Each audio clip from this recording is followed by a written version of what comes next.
Hi,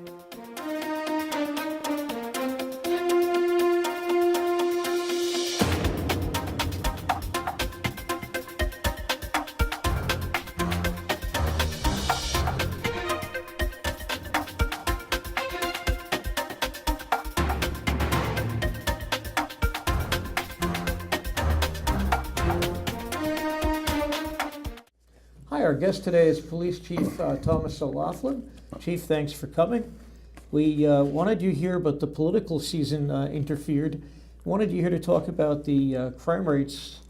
You made an announcement, I believe, in early January that Milford's crime rates were the lowest they've been in 10 years. I'm very pleased to see that. Yeah, it's significant. In fact, as we were talking before this, the trends are in most cases from 2009 through 2016 lower than the state and federal averages. So what's going on? Well, I think coupled, well, at least my sense of things is I think the relationship that the community, the residents and business people in the community have with the police department and the police officers with them makes a huge difference. As you know, just last night I provided the board with the quarterly report on licensed establishments. And the comment was it's the thinnest they've seen it in years. Right, and the secondary comment was if you go through the calls, the majority of the calls that come from those establishments are coming from employees. Right. So they're policing their own environment, and we're finding that in neighborhoods as well, where people have a willingness to make a call to the station. You know, as we've discussed before, you don't have to be right. I mean, if you see something that you think just doesn't look right. Just last night, as you know, Right. we've talked before. I have a scanner on in the background at home, 24/7, and what I hear all the time is people calling in, going, "Well, there's a car I don't know sitting on my street, and it's been running there with two guys sitting in it for an hour. Could you come up and look?" And we're pleased to come. And you know, and if it turns out that it's Nothing. just some young couple who, you know, Yeah. one's dropping the other, fantastic. You know, there's nothing worse than you go, for instance, to a breaking and entering, and the neighbor comes across the street and says, "Yeah, I saw two guys go in the backyard, you know, 3 hours ago." Gee, thanks. Right. Well, you know, to invest resources up front into these types of calls, as opposed to the investigator resources later, because you're drawing them away from other, you know, real serious things such as, you know, drug investigations, things of that kind. But I do think that residents, particularly in business people, reaching out to us and working in a team effort. Well, has made a even difference. the incident that happened at a local restaurant that was before the selectmen last night, that was a case where the employees called, the employees surrounded the alleged chair thrower, and in fact helped your officers push back a crowd so they could arrest her. They were a great assistance, and So we find that in most places that we go into, that's exactly the reaction. The level of cooperation between the officers, and you know, there's something to be said for knowing each other. right. You know, it's very much like calls we have to the Visibility, hospital. So right. the hospital, every shift, they do what we call a directed patrol. So the officers actually go through it. They park and they walk through the emergency room. There's value in that. It's not that Well, there's you know all the something doctors wrong. and nurses' names. Precisely. They know the officers' names. Precisely. So now, if something's not going right, and we do come in, you have a better sense of exactly what's going on, because that person, just their expressions alone, can suffice to say to you, you know, well, it's not as serious as I thought, or it's more serious than I thought. But I really think that, you know, I looked at this trend and it jumped out at me that consistently serious crime has gone down over the 10-year period. Overall crime has gone down. And you have 27%. I mean, it's significant. you have one or two spikes, Sure. but as you talked to me in January about, you know exactly what caused them. Whether it was you were Precisely. cracking down on, I mean, one of them is you were cracking down on, this is a nonviolent crime. You were cracking down on something that time, so the arrest, where the citations spiked up. Yeah, we had periods of time where, if you remember, where you had a spate of car breaking and entering. That was it, yeah. So, you know, you get an individual and they go car to car to car, and because I count each one separately. You know, I don't think it's true numbers, and it's very helpful to the public if you put 10 car breaks on one report. Right. Because you believe it's the same perpetrator. I think that skews the numbers.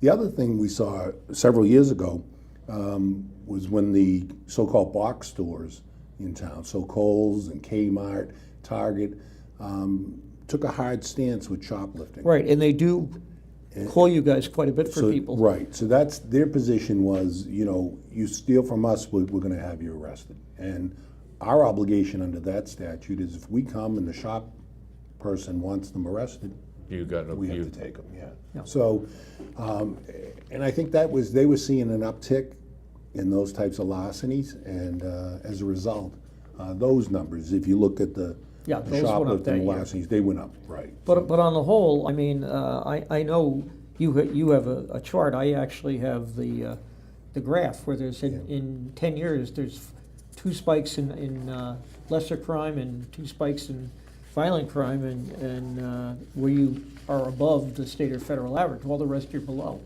Which Yeah, I think is incredible. I was happy You've that got you the sent. longer I version. was happy you sent me your chart, which you put together. Well, that's actually the chart version of what you have in your hand. Right. So which you is- went and did the which is here. comparison of the stats to the state and national. Well, I wanted to see if there was anything which worth- was very helpful to me as well. Well, it's funny because that day, for whatever reason, I had a couple hours free, and I think I'm an assessor in a neighboring town, and I was taking a course on statistics. So in my head was, I've got homework to do. So I said, let's play it out with these and graph them, and it'll count for my homework assignment, which is charting and graphing numbers. So I actually did it and killed 2 birds, was to see if it would look good in the paper. But the one we ran looked pretty good because it showed the trends. But I'm still amazed because the facts then don't go with the image of the town. For some reason, people have it in their head that Milford is a hotbed of crime, and it's not. Well, I think the facts are the numbers, but the perception. Perception, clearly. though. You've heard me say it in public meetings, and I'll say it again. I think Milford's extremely safe. You can go anywhere in this community, day or night, and not be fearful for your safety. Do things occur? Yes, they do. They occur in every community. right, absolutely. But do I believe that this community is safe?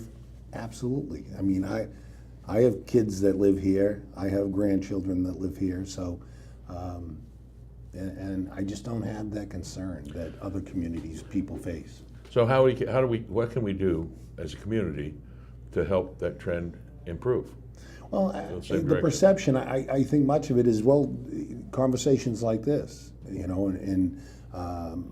went and met with the staff at the library the other day. I know you did some training that they were interested in. We meet with the school department staff. We try to get information out through the Board of Selectmen, who are very supportive, along with town meeting, very, very supportive of the police department.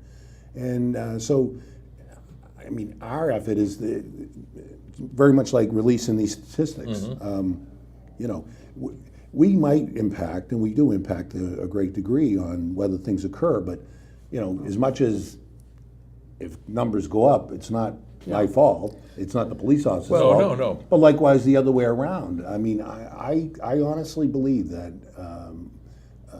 a good amount of credit also has to go to the community. And I mean, not to just keep hitting that, I think it's critically important. That they call. And I think that's how you deal with those perceptions as well. But you also have to face it that the rule in modern TV is if it bleeds, it leads. Nobody's going to watch the 10 o'clock or 11 o'clock newscast that says nothing happened in Milford yesterday.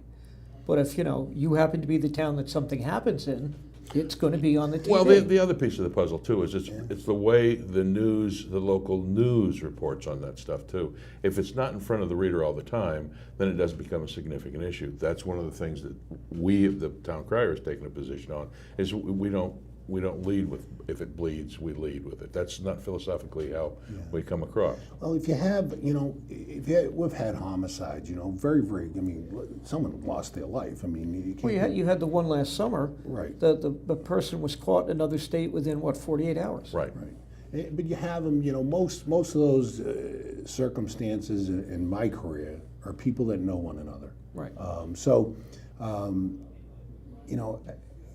how do I prevent a homicide that occurs in a living room? You can't. It's not going to happen unless someone calls us and says, "Hey, things are starting to heat up here. There's a conflict, and you should get some officers here," and you intervene before something gets real serious. Yeah. So, you have that type of event, as you said. It leads on the news. Right. I mean, it's going to be all over the news, and it reasonably so causes apprehension for people. I respect that. I truly do. So, your hope is just what you said. Your hope is to identify who's responsible, find them, and bring them to justice. So that And I'm trying to think that in the last 4 or 5 years, I think there's only one unsolved Well, that sense, homicide that was on Main Street, but right. My sense of that was you have a pretty good idea what it involved. I just Well, we know who did it. It's finding the it's Jill person. saying, well, we know who they are too, but it's one thing to know, another thing to prove. You Yeah. know, the burden on the district attorney and It's law proof, yeah. enforcement is proof beyond a reasonable doubt. So, if you don't have that, you don't want to make an arrest because you're going to be put to that burden. right. I mean, generally speaking, the police department in this community is very responsive to everything. And one of the things that both the community has done and the police department's done is, and it's all over the news all the time, if it doesn't feel right, call somebody. Right. And so that's a message that's begun to go out all over. And that's what that list that you give the selectmen once a quarter, Al, for your benefit, what it is, it's anybody that has a license from the town, whatever has happened there is reported. And one thing they also called out last night, I know you'd left the meeting, was how many establishments there were that had no calls. Right. And then the ones that did was all the employees calling to say, this guy skipped out, or there's somebody in the bathroom who's been in there for 20 minutes. And So one of the problems is, one of the things that's going to increase visibility is the opiate crisis. It's well, that's the ones in the absolutely, and in that's the donut shops and the right. But we went, hamburger places. To give due to. I mean, and that's the thing, is the relationship we have with the owners of Dunkin' Donuts, the relationship we have with the owners of Honeydew, the owners of McDonald's in particular. Right. We met with them, and they were good enough to have all their supervisory staff. I had detectives go into their particular establishment, and we told them things to look for. And they're that would reporting cause- that. Right, that would cause us to be suspicious. Somebody's in the restroom for more than Right. 5 minutes. Or a woman and a guy are in the men's room. It's Yeah. it catches your attention. So, Or there's two people sitting in a car for 20 or minutes. people that are nodding out, and they've actually saved people's lives. Right. Because we've arrived and found someone that was overdosing, and we were able to administer Narcan and bring them back to life. While you're on the subject of Narcan, there was an article in the Globe last week that a grant ran out, and so now you have to pay the full price for Narcan. Well, not our relationship, because our relationship You're with the hospitals. Our relationship with community ambulance is such that if I administer Narcan, Yeah. they give me a new one on the street, and they Okay. and they bill it. This was grants for for Yeah. other law enforcement. So, but basically, It can be very costly. every officer's carrying Narcan. We have The fire trucks are all carrying we have it. double doses now Right. in every cruiser, because with fentanyl, You need two we doses. found that you need even more in some cases. So Okay. at least if you get 2 officers there, you have 4 doses. We've administered as many as 6 or 7 doses to one get a person back. Wow. to bring them back. The average count for fentanyl, you're seeing between 3 and 5 Wow. doses. So, And then, under the program you have with the regional program you have, they then are visited, if they're in the hospital, they're then visited about treatment immediately. right, most are put into protective custody under the new statute, so we Right. bring them to the hospital. My position and what I've done for many years is we have a detective that goes to the scene to work with patrol officers, Right, because we want to figure out where the drug came from. right. And then secondarily, a detective goes with Amy Leone or one of her Right. staff people to the hospital. If the person's not transported for some reason,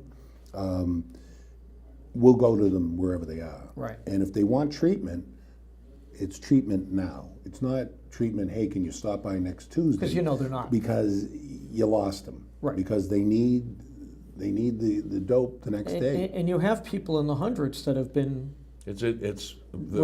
referred Last year, taken care of. I believe the count was 255 people. Right. in treatment.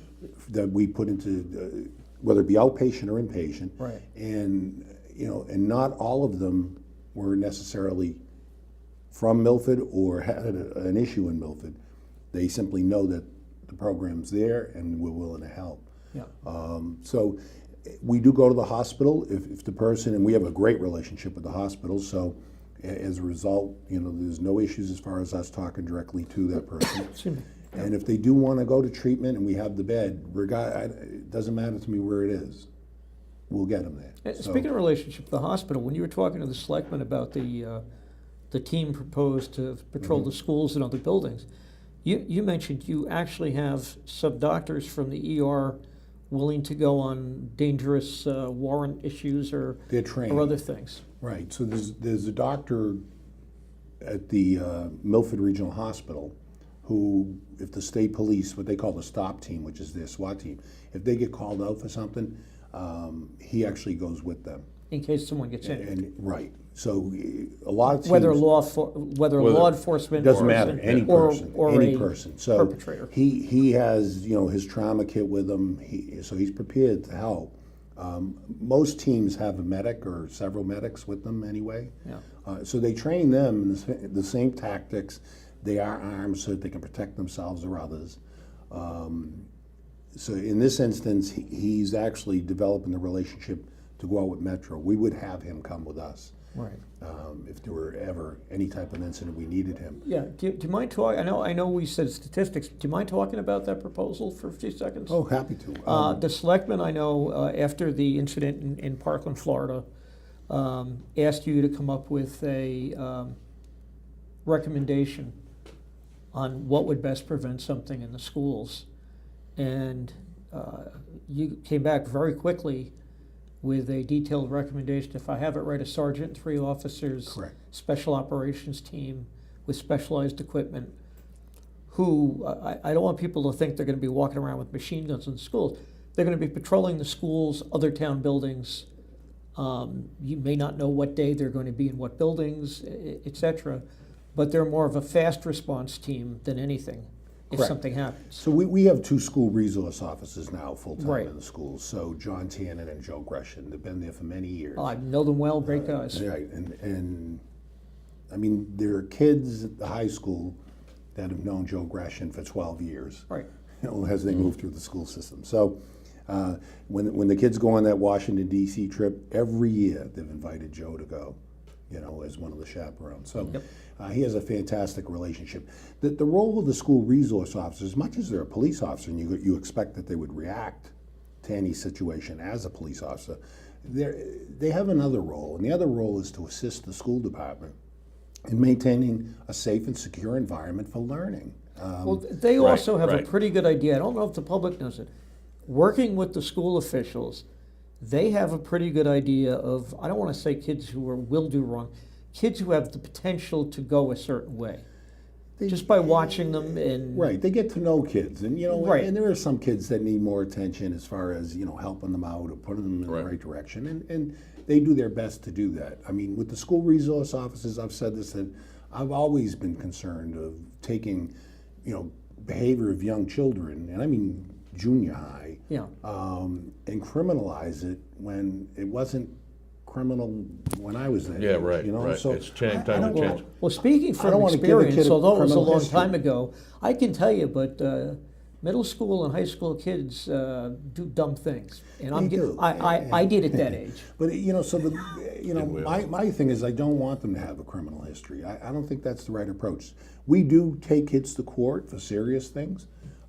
We do take them to court if we believe that they're in need of services that they're not going to get otherwise. Right. And then you can deal with the juvenile court judge, Judge Erskine. She's very responsive. So that's the approach with school resource officers. They are present, but the high school's so massive. You can be on one end of the high school, the cafeteria end, And it'd take you 15 No minutes. way you know what's going on over at Shining Star. I mean, Right, Sal said it would take you 15 minutes to get it's there. just massive. So the thought of sticking a police officer, and I mean placing them in each individual school just to sit there, Bad idea. I don't think it's a good idea. I think that, the average police officer, they want to go out in the community and Be visible. and be helpful And believe it or not, do police work. it is kind of tough to sit there or walk the halls all day. Well, now there is a software and computer stuff where they can put a sensor in the schools in different places and sense where the guns are fired. Shot spotted. Shot spot, right. So, and they have that actually out in neighborhoods in, for Right. instance, the city of Boston. Right. And they can pinpoint right to an address. Right. Very costly. But, we've done a number of things here, Al. So we're talking about hiring a sergeant and three police officers, and then taking a sergeant and 3 police officers that are trained, up-train them. So that tactically, now we do active shooter training every year with our In the police school, officers, right. in schools, different schools every year. So we want to up-train them, up-equip them, so that those officers can react as a team. And rather than waiting, as you talked about, an hour for regional Yeah. SWAT team, To put up a regional SWAT team, you're upwards to an hour by the time they arrive and they're. but your set to guys, go. at least one of them could be in a building or close enough to get there. And then their training will be such that they know, all of our officers know how to do tactically single, by yourself, solo, with 2 officers, 3, 4. 4 is optimum because you then have a 360 view of where you are. Right. So that's what these officers, as far as up-equipping them, up-training them, so that they have the tactical gear. The vests that we wear, police officers on the street, a tactical rifle is going to go right through it. It's going to go right through it, yeah. So these officers are prepared to go. We do have a tactical vest in each cruiser, but it's equipment beyond that. We do have long weapons in every cruiser, and the officers are, they're well equipped to provide those types of services. But you're gonna have people specially trained to handle, Right. if, God forbid, you have one of these incidents in town. And then it's knowing the facility itself. Right. Knowing which You know, corners to go to and Precisely. Absolutely. So knowing what doors go where, and Right. knowing what, and that's why every room in every school building in Milford, there's a red dot in that room. And that's the area where you're least visible first, and then secondarily, the room number is written in the red dot, and then the exterior door number. So somebody can So call if and you're say, you're a substitute teacher, or you're in a panic, You the look at that and dispatcher know simply exactly what- says, tell us what room number, tell us exterior door. We can get to you quicker. You said 15 minutes to go from that side of the school to this. Well, if I know it's door 59, I'm going to door 59. And you know the layout of the building, you can take the Right. shortest route, and that takes experience. The next question I have, which is significant, is now we've dealt with the schools and you have a plan for that. How often do you have active shooter drills in the town hall? We're looking, in fact, I met with the town administrator today, so I'm going to be communicating with Rave to implement panic button at town hall. So we'll get that done. That includes doing training, so we'll have 2 sessions, one in the morning, one in the afternoon, so all of the offices can stay that's open. for everybody, for people's benefit, that's for everybody gets the text. Right, and then as well as I get it and other police And, officials. so and as that- you said, yours comes with a unique ring. Yeah, it really, it sounds like an ear warning. It's, Well, the reason why I asked that question is because, well, the answer directly is, once we have that done, then the next step is to do not only active shooter training, but how do you deal with people who might be upset, angry? conflict management. Right. Absolutely, yeah. So that's the next step once we're at that step. And the reason why I asked that is because about 2 years ago, our staff, or at least Board of Health, we went to an active shooter training drill in Grafton, where they literally had several people, and they had 5 or 6 officers, and they literally went through a drill where they were shooting blanks, and so everybody, oh wow, and they trained how to handle that, and it was actually, I thought, was a really good experience because it gave you hands-on, real-time what do you do? Right. We've done it with more than 500 school personnel. Oh, that's great. That's So great. regardless of what you do in the Milford Public Schools, you know, you're an administrative assistant, you're a math teacher, You've had you're the an training. administrator, you're a custodian, you work in the cafeteria. Yeah. We initially did training with some administrators, and then from there, Dr. Tremblay expanded it to every employee. And his commitment was to do it every 2 years, so Dr. McIntyre. Oh, that's great. has It's jumped. continuing that. And I think Right. that's a significant, because it's one thing to say, okay, on paper, a tabletop drill, but the real thing is when you literally, some guy shoots and you have an Right. active shooter and you say, okay, let's go to this room, let's do whatever we have to do to block the door, all that kind of stuff. You do it in real time experience, so it's something that you put your hands on. And we put a police officer in each of those classrooms. So you have 30 school personnel that went into that room. Yep. And you have the police officer. So now it's okay, how would you secure the door? Right. If it doesn't secure, so you barricade. How would you think about getting out? You know, we're on the first floor. How would you think about anything in this room that might be helpful for you to defend yourself? So it's flight, hide, fight. Right, So right, right. it really comes down to that. So be prepared. Now the classroom I was in, you know, I said, now what could you use here to protect yourself? And folks were looking around and they were puzzled. Well, there were two flags, a state flag and an American flag Bingo. in Good the corner. spears. And they were the unscrewable, you know, so now you have 4 batons and one has a spear on the end of it. Right. There was a fire extinguisher. Great, you know, Light I mean, spray them and then you can use it. Whack 'em. Right, precisely. blind So, 'em. you know, how do you barricade the door? And Got all those desks. we showed them precisely. And then what we worked with Dr. Tremblay is, you know, rubber door stops. Rubber door stops, and you can hold the door, believe me, someone trying to take it down. So, you know, placing those in teachers' desks so they're readily available.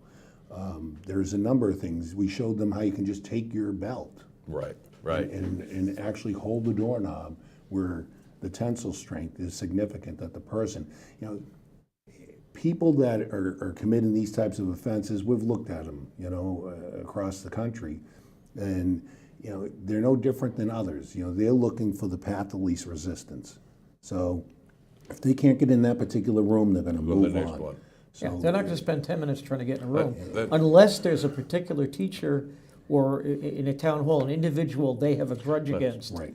They're going to keep going. Well, that's great. That's the other question I was really important, because I think what's happened is, as time has gone over the past 4 or 5 or 6 years, the random access, the random violence, people saying, "Oh, I don't like this guy. I'm going to show up and I'm going to do something," and it's a surprise. People are surprised, but if they're prepped for it, if they know what to do, if they have then it's not a surprise. It's like the military, same thing. You know? Yeah, there's that concern of, you know, are you inducing fear into people? And then the other side of it is, that's not my intent. My intent is if I show you what to do, Then you're I less call it more more comfortable. awareness. rote memory under, you know, stress, you're going to do those things. I call it more situational awareness. I think that's the key. That- Where, yeah. well, having grown up in the greater New York City area, what you learned at an early age was basically, you know, people tended to think of, oh my God, you'd walk on the streets of New York by yourself, you're a 13-year-old teenager. As long as you knew what was around you and walked the right way, you learned how to be safe because you anticipated what's behind you, in front of you, on each side of you.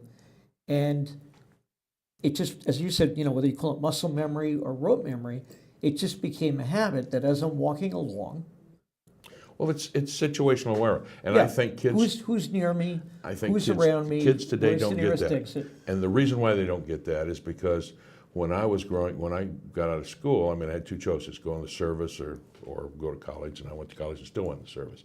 But the military teaches you situational awareness, Right. and kids today don't have that experience.